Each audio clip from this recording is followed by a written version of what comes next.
Minsan, kailangan nating umatras ng kaunti at tingnan ang buong larawan.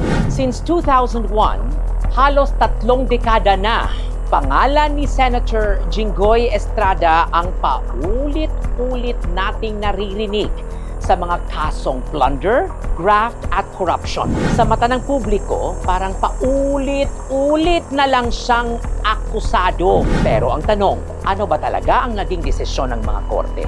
Balikan natin. Noong 2001, isinama siya sa historic plunder case laban kay dating Pangulong Joseph Estrada.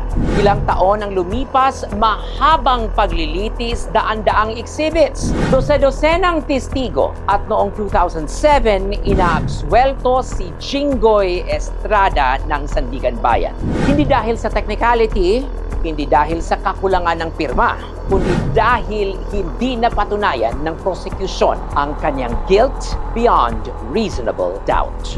Lumipas ang ilang taon. Noong 2014, sumabog na naman ang PDAF controversy.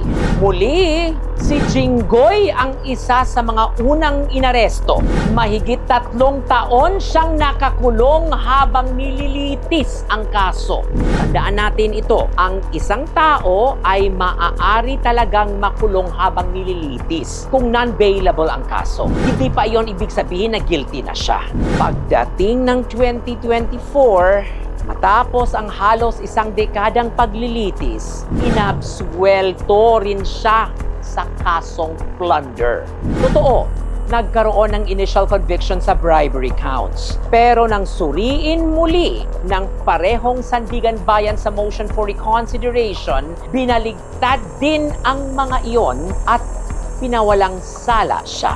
2 malaking plunder cases, 2 acquittals. Ngayon, may panibago na namang flood control case. At dito ako gustong huminto. Hindi ko sinasabing walang dapat imbestigahan.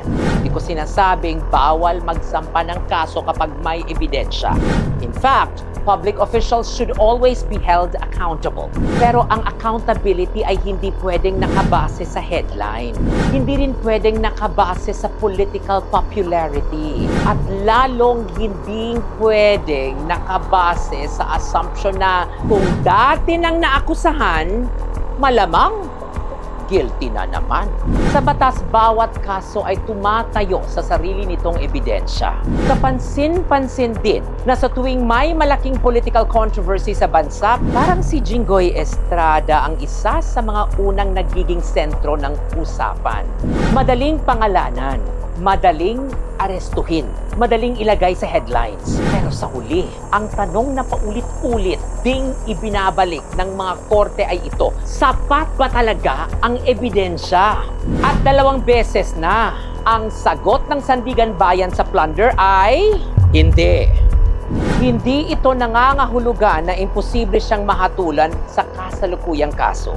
Hindi rin ito garantiya na panibagong acquittal.